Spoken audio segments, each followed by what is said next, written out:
성경 말씀 보겠습니다. 창세기 22장 1절에서 14절까지입니다. 구약 성경 28페이지입니다. 창세기 22장 1절에서 14절까지입니다. 같이 한 목소리로 읽겠습니다. 그 일 후에 하나님이 아브라함을 시험하시려고 그를 부르시되 아브라함아 하시니 그가 이르되 내가 여기 있나이다. 여호와께서 이르시되 내 아들 내 사랑하는 독자 이삭을 데리고 모리아 땅으로 가서 내가 네게 일러준 한 산 거기서 그를 번제로 드리라. 아브라함이 아침에 일찍이 일어나 나귀의 안장을 지우고 두 종과 그의 아들 이삭을 데리고 번제에 쓸 나무를 쪼개어 가지고 떠나 하나님이 자기에게 일러주신 곳으로 가더니 제3일에 아브라함이 눈을 들어 그곳을 멀리 바라본지라. 이에 아브라함이 종들에게 이르되 너희는 나귀와 함께 거기서 기다리라. 내가 아이와 함께 저기 가서 예배하고 우리가 너희에게로 돌아오리라 하고 아브라함이 이에 번제의 나무를 가져다가 그의 아들 이삭에게 지우고 자기는 불과 칼을 손에 들고 두 사람이 동행하더니 이삭이 그 아버지 아브라함에게 말하여 이르되 내 아버지여 하니 그가 이르되 내 아들아 내가 여기 있노라. 이삭이 이르되 불과 나무는 있거니와 번제할 어린 양은 어디 있나이까. 아브라함이 이르되 내 아들아 번제할 어린 양은 하나님이 자기를 위하여 친히 준비하시리라 하고 두 사람이 함께 나아가서 하나님이 그에게 일러주신 곳에 이른지라.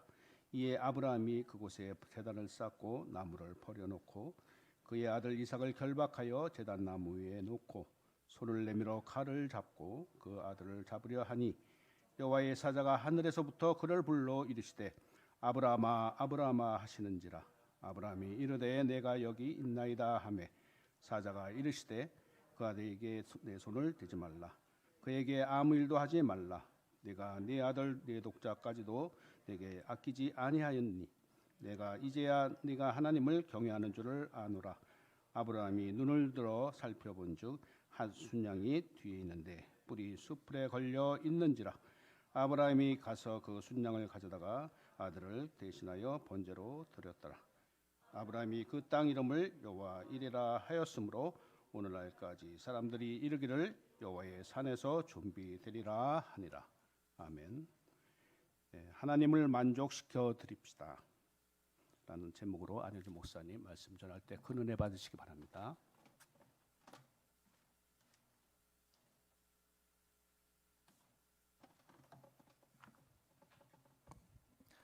할렐루야. 사랑하는 주님교회 성도 여러분들 반갑습니다. 좌우에 계신 분들을 축복하기 원합니다. 사랑하고 축복합니다.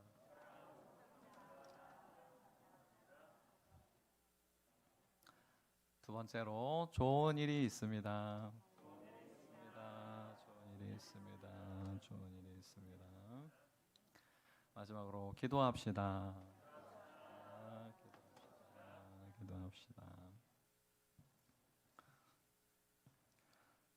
오늘 첫 번째로 배경입니다. 창세기서의 히브리명은 태초라는 뜻의 베레시트라는 단어입니다. 창세기의 저자는 모세오경의 저자인 모세입니다. 창세기의 기록 시기는 출애굽 이후인 BC 1446년경이고 창세기의 집필 동기는 이스라엘이 출애굽을 하고 나서 자신의 어떤 민족적인 정체성이 없고 그리고 또한 하나님께서 자신들을 어떤 식으로 인도하시는지 하나님께서 자신들을 어떠한 민족으로 만드시는지에 대한 자각이 없기 때문에 그런 이스라엘 민족에게 우리가 하나님의 선민이다라는 그런 자각을 일깨워 주기 위하여 그리고 또한 모든 것들의 시작이 어떻게 되었다라는 것을 후대의 다른 성도들에게도 알려주기 위하여 창세기를 집필하였습니다. 창세기의 내용 전개는 4대 사건이라고 하는 창조와 타락과 그리고 홍수와 민족들의 흩어짐 그리고 4대 인물이라고 하는 아브라함과 이삭과 야곱과 요셉의 이야기라고 할 수 있습니다. 창세기의 주제는 첫 번째로 이 세상은 결코 우연히 생겨났거나 어쩌다 진행된 진화 과정의 무의미한 반복이 아니다라고 이후에 있을 창조론과 진화론에 대한 설명을 미리 해줍니다. 그리고 두 번째로 하나님께서 이 세상을 보시기에 좋게 만드셨음에도 불구하고 이 세상의 온갖 부조리가 난무하게 된 까닭은 하나님의 불완전성이나 그리고 또한 비도덕성이나 그리고 영양 부족에 의한 것이 아니다라는 것을 보여주고 있습니다. 세 번째로 이 세상의 모든 존재는 하나님께서 말씀으로 창조하셨고 인간만은 특별하게 그 손으로 빚으셔서 그 형상대로 만드셨고 그리고 또한 생기를 불어넣어서 만드셨습니다. 그리고 네 번째 모든 죄에는 형벌이 따른다라는 주제가 있고 그리고 다섯 번째 하나님은 공의로우시고 또한 절대 사랑을 가지셨기 때문에 인간에게 심판을 선언하시되 구원받을 수 있는 방법을 주신다라는 것입니다.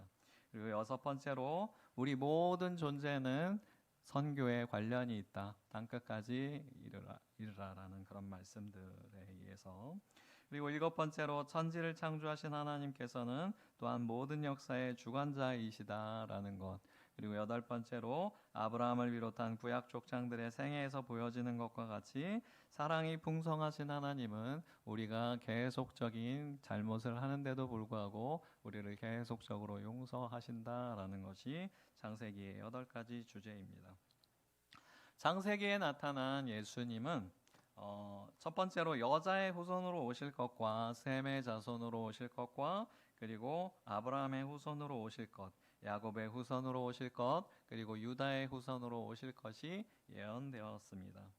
예수님은 첫사람 아담에 비교되어 새 창조를 완성할 제2의 아담으로 비교됩니다. 창세기의 핵심 단어는 기원, 즉 시작이라는 것입니다.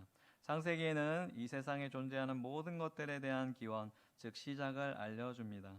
창세기의 핵심 절은 3장 15절이어서 내가 너로 여자와 원수가 되게 하고 너의 후손도 여자의 후손과 원수가 되게 하리니 여자의 후손은 내 머리를 상하게 할 것이요 너는 그의 발꿈치를 상하게 할 것이니라 하고와 그리고 12장 3절 너를 축복하는 자에게는 내가 복을 내리고 너를 저주하는 자에게는 내가 저주하리니 땅의 모든 족속이 너를 인하여 복을 얻을 것이니라 하신지라라는 두 말씀이 창세기의 핵심 절입니다. 그리고 또한 창세기의 핵심 장은 15장입니다. 아브라함에게 믿음으로 의롭다 하심을 입은 아브라함에게 축복의 약속을 주시며 그리고 또한 그때 고기를 2개로 잘라놓은 가운데에 하나님이 횃불로 나타나셨기 때문에 그 언약을 횃불 언약이라고 합니다. 아브라함의 후손들이 세계 만민에게 복의 근원이 된다라고 말씀해 주셨고 그것이 또한 아브라함의 후손 가운데 예수님이 나타나셨기 때문에 그것이 성취되었습니다. 그래서 창세기는 우리들에게 우리는 하나님의 지으신 피조물이라는 것을 알려주며 그리고 또한 하나님은 우리 인간에게 이 땅의 모든 만물을 다스릴 권세를 주셨다라는 것 그리고 생육하고 번성하고 땅에 충만할 것을 명령하셨고 그리고 또한 믿음의 사람들인 아브라함과 이삭과 야곱과 요셉의 이야기를 통하여서 우리에게 신앙의 자세를 이런 식으로 가져라라는 것을 보여주고 있습니다. 두 번째로 해석입니다. 창세기 22장은 4대 족장의 시초이며 12장부터 시작하여 25장에 이르기까지 아브라함의 이야기 중에 하나님의 시험에 대해서 나타내 줍니다. 1절 그 일 후에 하나님이 아브라함을 시험하시려고 그를 부르시되 아브라함아 하시니 그가 이르되 내가 여기 있나이다 라고 합니다. 그 일 후에라는 것은 바로 전에 있는 21장의 그 일 후에 한참이 지난 후에라는 말입니다. 약 10년 정도가 지난 그 시간 정도로 보고 있습니다. 그래서 이삭이 충분히 자랐을 때 이 일이 벌어졌다라는 것입니다. 그리고 또한 아브라함을 시험하시려고 해서 이 시험은 욥이 받았던 시험은 사단에게 받은 시험이었고 이 시험은 하나님으로부터 기인되었던 시험이었습니다. 그리고 또한 아브라함아 하시니 그가 대답하는 장면은 마치 아담과의 관계에서 아담아 하시는 것과 같은 그런 관계, 하나님께서 부르고 순종하는 그런 관계를 좋아하신다라는 것을 보여주고 있습니다. 2절에 여호와께서 이르시되 내 아들 내 사랑하는 독자 이삭을 데리고 모리아 땅으로 가서 내가 내게 일러준 한 산 거기서 그를 번제로 드리라 라는 부분에서 여호와께서 이르시되 내 아들 내 사랑하는 독자 이삭이라는 부분에서 히브리적 표현에서는 3번의 강조가 되어 있습니다. 하나님께서 피조물 중에 가장 고귀하게 만드신 사람, 그리고 또한 100세에 낳은 아들, 그리고 또한 자신의 유일한 혈통이며 하나님의 언약 후 25년을 기다려 낳은 언약의 아들인 그 이삭을 나에게 바쳐라 라는 그런 강조적 표현입니다. 그런 너무나 미칠 것 같은 그런 시험을 아브라함에게 주십니다. 모리아 땅이라는 것은 아브라함이 거주하던 브엘세바에서 3일 정도 가야지 나오는 곳이고 예루살렘 근처의 산악지대입니다. 그리고 또한 번제라는 것은 말 그대로 불로 태워서 드리는 화제를 말합니다. 3절 아브라함이 아침에 일찍 일어나 나귀의 한 장을 지우고 2종과 그의 아들 이삭을 데리고 번제에 쓸 나무를 쪼개어 가지고 떠나 하나님이 자기에게 일러주신 곳으로 가더니 라는 부분에서 아브라함이 일찍 일어나 라는 부분은 명령에 순종하기 위해 조금도 지체하지 않고 바로 하나님의 그 명령을 따랐다라는 것입니다. 물론 여기에서 아브라함이 감정이 어땠다라고 나오지는 않습니다. 그리고 또한 번제에 쓸 나무가 필요하다라는 것은 번제에 쓸 나무를 그 산에 가서 구하지 않고 미리 준비한 이유는 거기 광야지대였기 때문에 광야지대에서는 그 떨기나무, 찔레가시 같은 얇은 나무밖에 없기 때문에 미리 번제에 쓸 두꺼운 나무를 준비해서 가야 됐기 때문입니다. 그리고 4절 제3일에 아브라함이 눈을 들어 그곳을 멀리 바라본지라 라는 것은 제3일에 라는 것은 아브라함에게 하나님이 명령하신 그 날로부터 3일이 지난 총 나흘이 지난 날입니다. 그래서 유대인들은 이 말에 근거하여서 그 6월절의 나흘 전에 미리 양을 준비하고 있습니다. 그리고 또한 멀리 바라본지라 라는 부분에서 하나님은 아브라함에게 그 번제를 어디에서 드려야 할지를 그 장소를 보게 하셨습니다. 그리고 또한 유대인의 전승에 의하면 그곳을 아브라함이 바라보았을 때 그곳에서 햇빛에 영롱이 반사되는 구름덩이가 모리아산에서 머물게 되어서 그 아브라함은 자신이 어디에서 번제를 드려야 하는지를 알게 되었다라고 나옵니다. 그리고 5절 아브라함이 종들에게 이르되 너희는 나귀와 함께 여기서 기다리라 내가 아이와 함께 거기 가서 예배하고 우리가 너희에게로 돌아오리라 하고라는 부분에서 아이와 함께 예배하고 돌아온다라고 했잖아요. 이것은 아브라함이 종들에게 거짓말을 했다라고 누구는 생각할 수 있겠지만 그것이 아니고 하나님이 자신의 아들을 번제로 바치라라고 했지만 한편으로는 하나님께서는 아브라함에게 약속을 하셨습니다. 내 자손을 하늘의 별같이 있게 하겠다라고 그렇게 하신 것과 그리고 또한 아브라함이 이미 경험했던 이미 죽은 것 같은 자기의 몸에서 그리고 사레의 몸에서 아들을 낳게 하신 그런 기적을 체험함으로써 하나님의 능력에 의해서 다시 살아날 것이다. 그런 믿음을 가진 그 히브리서 11장 17절에서 19절 말씀처럼 아브라함은 믿었기 때문에 종들에게 이렇게 말씀할 수 있었던 것입니다. 6절 아브라함이 이에 번제나무를 가져다가 그의 아들 이삭에게 지우고 자기는 불과 칼을 손에 들고 두 사람이 동행하더니 라는 부분에서 이삭이 그 번제에 쓸 나무를 지고 걸어간 것을 보고서 성경학자들은 이것이 예수님의 모형이다라고 얘기를 하고 있습니다. 그리고 또한 아브라함이 불과 칼을 들고 나간 것은 성부 하나님께서 인간에게 죄를 벌하실 수밖에 없는 그런 모습을 상징한다라고 할 수 있습니다. 7절 이삭이 그 아버지 아브라함에게 말하여 이르되 내 아버지여 하니 그가 이르되 내 아들아 내가 여기 있노라. 이삭이 이르되 불과 나무는 있거니와 번제할 어린 양은 어디 있나이까. 그야말로 드라마적인 기법에 의하면 번제할 어린 양은 어디 있습니까? 라는 이 구절에서 아브라함은 진짜 기가 막힌 번민과 그리고 또한 하나님에 대한 분노와 그리고 또한 많은 고민을 가졌을 것입니다. 정말 찢어지는 아픔을 한편으로 겪었을 것입니다. 8절 아브라함이 이르되 내 아들아 번제할 어린 양은 하나님이 자기를 위하여 친히 준비하시리라 하고 두 사람이 함께 나아가서라는 부분에서 하나님이 친히 준비하신다라고 아브라함에게 그 전에 하나님께서 말씀하셨다라고 전혀 나오지 않습니다. 그럼에도 불구하고 이 일이 자신을 시험하시는 하나님의 계획 안에서 하나님께서 선하게 이 일을 만들어 가실 것을 기대한다라는 아브라함의 태도를 보여주고 있습니다. 9절에 아브라함이 그에게 일러주신 곳에 이른지라 이에 아브라함이 그곳에 제단을 쌓고 나무를 버려놓고 그의 아들 이삭을 결박하여 제단 나무 위에 놓고라는 부분에서 아브라함은 결국 그 아들 이삭을 번제단에다가 묶어 놓습니다. 근데 이때 아브라함의 나이는 110세 정도입니다. 110세 된 노인을 한 10살 정도 된 아들이 피하여 도망갈 수 있잖아요. 그렇잖아요. 그런데도 이삭은 순종의 표상입니다. 아무 반항 없이 그대로 묶여서 번제단에 그렇게 앉습니다.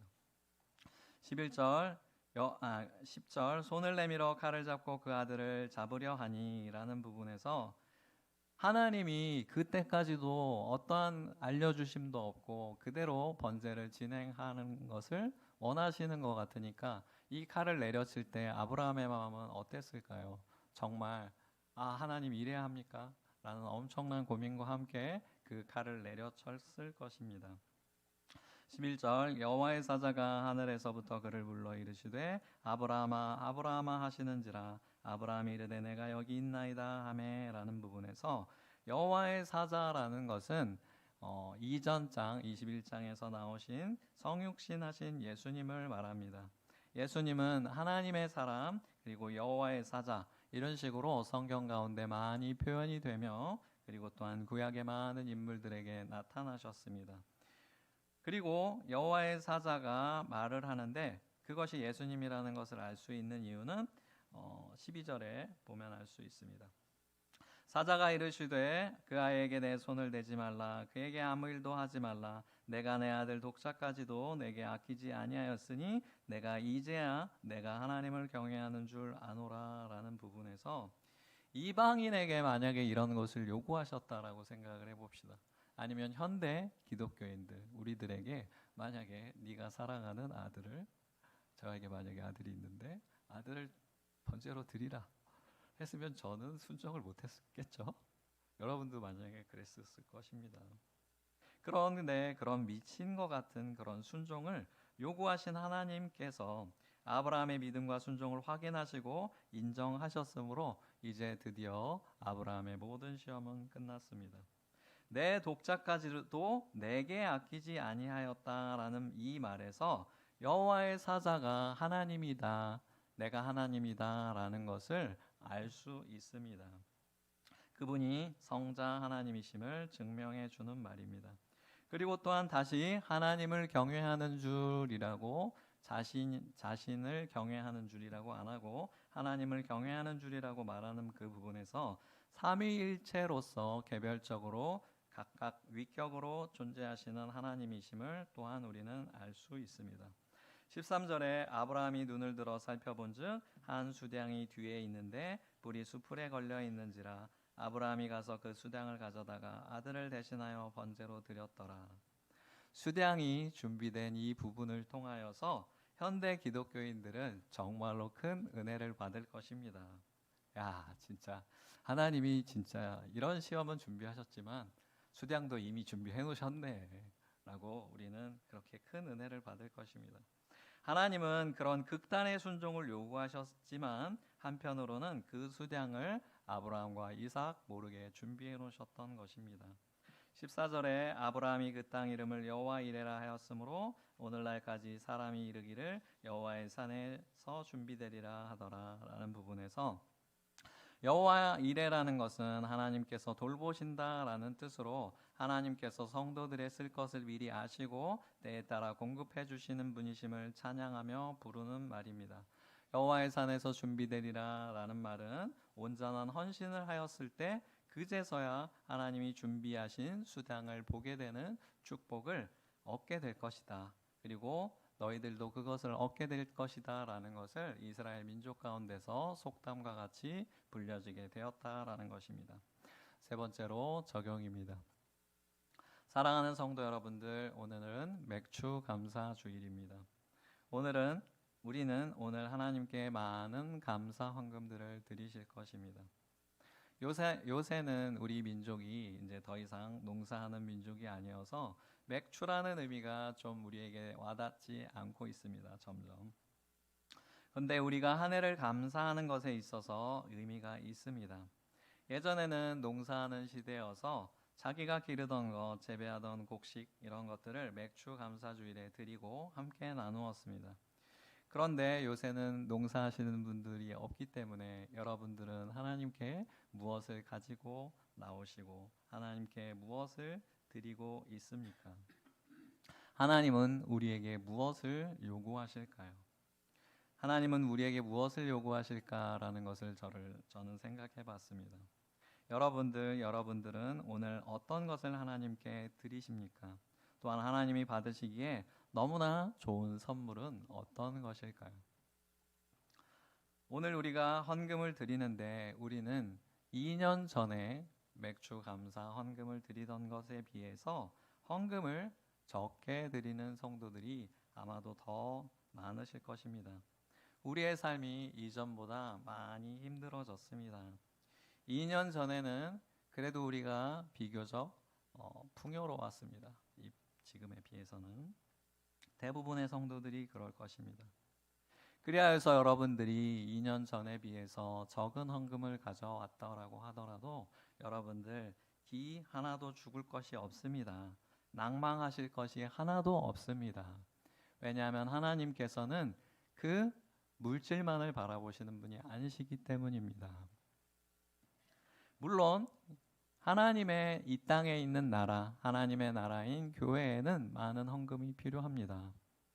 그런데 하나님께서는 은도 내 것이요 금도 내 것이라고 하셨고, 그리고 또한 성전에서 헌금 드리는 많은 사람들을 바라보시면서 그 수많은 헌금을 내는 많은 사람들에게 이 사람이 헌금을 많이 내었다라고 하지 않으셨습니다. 과부의 엄청 작은 헌금에 그 과부가 가장 큰 것을 드렸다라고 하셨습니다. 왜 이렇게 막 목이 막히는지 모르겠네요.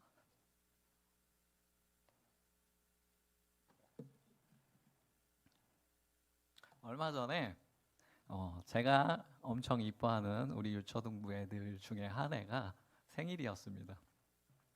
그래서 요새 여러분들 생일 선물 어떻게 주시나요? 요새는 카카오톡 아시죠? 네, 카카오톡에 선물하기가 있어요. 그래서 그 선물하기로 카카오톡 선물을 보내시는 분들이 요새 젊은 세대들의 그 어떤 유행입니다. 그래서 저도 그 애한테 맘스터치라고 햄버거 가게가 있는데 그 맘스터치에서 10,000원짜리 아무거나 사 먹을 수 있는 그 선물 쿠폰을 보내줬습니다. 그리고 그 애가 이제 토요일이 돼서 다른 애들하고 같이 교회에 왔어요. 그래서 효정아 선물 많이 받았니? 그랬더니 걔가 20개나 받았어요. 이러는 거예요. 와, 20개. 예, 걔가 완전히 인싸였습니다. 여러분들 인싸라는 말은 아시나요? 예, 인싸라는 말은 안쪽에 있는 애다. 예, 인사이드. 그래갖고 엄청 인기인이다. 이런 뜻이에요. 예. 그래서 그 녀석이 20개나 받았다는 거예요. 그래갖고 와 대단하다 막 칭찬해주면서, 그리고 또 이제 그 녀석이 좀 있다가 배가 고프다는 거예요. 그러길래 이제 야 그러면은 네가 받은 쿠폰 중에서 아무거나 갖고서 사 먹자. 그래갖고 이제 사 먹기로 했어요. 그래서 이제 지가 받은 쿠폰 중에서 프링클 치킨이라고 이상한 달달한 맛이 나는 그런 치킨을 시켰어요. 그래서 그게 와갖고 그 녀석 세 녀석하고 저랑 또 다른 사역자가 이제 같이 그걸 먹기로 했어요. 그래서 이제 먹으려고 딱 닭다리를 이제 다른 사역자님이 딱 집으셨는데 갑자기 어떤 녀석이 아니 전사님 그거 집으면 어떡해요? 닭다리랑 날개는 효정이 거잖아요. 막 이러면서 엄청 치사하게 구는 거예요. 그래갖고 이제 제가 아주 어이가 없기도 하고 웃기기도 하고 그래갖고 얼굴을 붉게 줬는데 어린애들은 먹을 것 같고 심지어 우리가 그걸 사줬는데도 불구하고 그걸 갖고서 엄청 치사하게 굽니다. 근데 여러분들은 하나님께 어떻게 하셨나요? 저의 이야기를 한번 해드리겠습니다.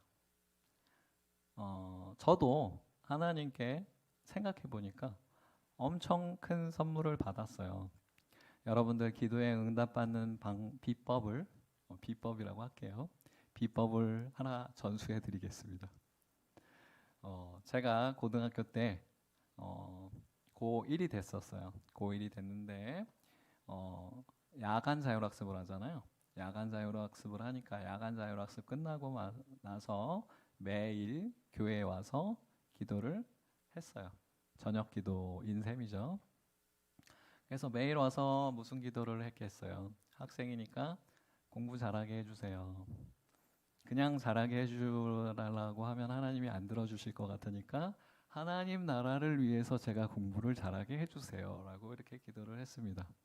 그랬더니 놀랍게도 엄청난 장난꾸러기였던 중학교 때 제가 중3 때 제가 한 전교 50등 정도 했는데 갑자기 엄청난 집중력이 생겨서 걸어 다니면서도 영단어를 외우고 제가 눈이 안 좋잖아요. 걸어 다니면서까지 영단어 외우고 버스 안에서도 막 외우고 이래서 눈이 좀 안 좋습니다. 그래서 갑자기 엄청난 집중력이 생겨서 전교 1등을 하게 된 거예요.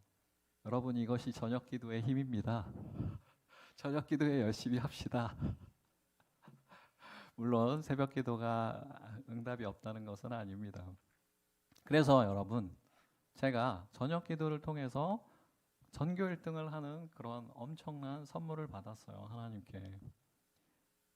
그랬는데 닭다리 하나 먹으려고 했는데 안 돼요 막 이랬던 그 아이처럼 저도 그런 행동을 한 거예요. 생각해 보니까 전교 1등을 하니까 얼마나 좋아요. 우리 이제 좀 이따 설교 우리 어머니가 들으실 건데 저희 어머니는 공부에 대한 한이 엄청나게 많이 있어서 저를 무진장 두드려 팼습니다. 그래서 공부에 대한 한이 있어서 막 했는데 제가 공부를 갑자기 잘하니까 얼마나 좋아요. 엄청 막 기분이 막 째지죠.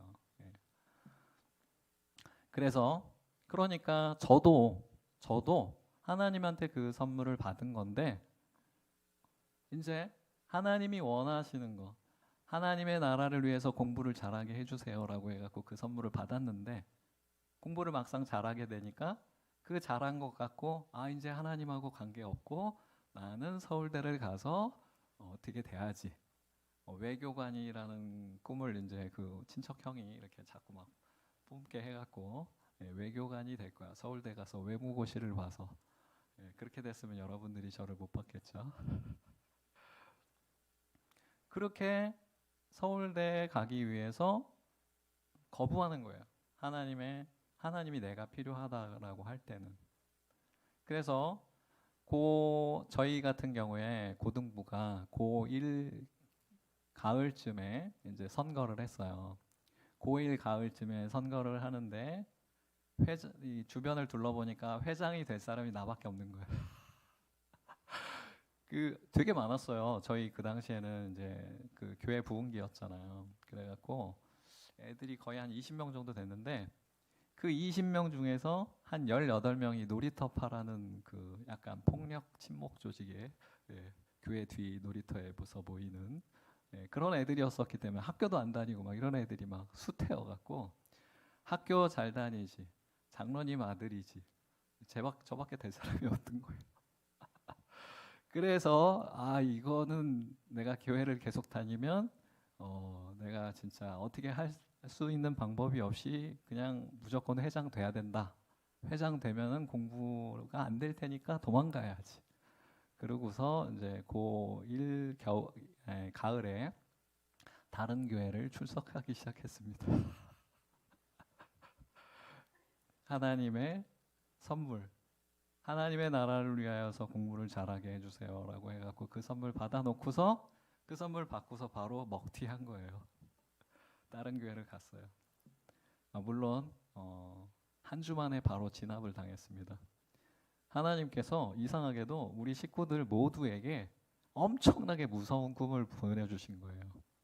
네가 회장 안 하면 우리 식구들 엄청 잘못될 것 같다. 식구들 3명이 다 제 앞에 와서 그렇게 얘기를 하는 거예요. 그래서 한 주 만에 진압당하고 바로 회장했습니다. 결국.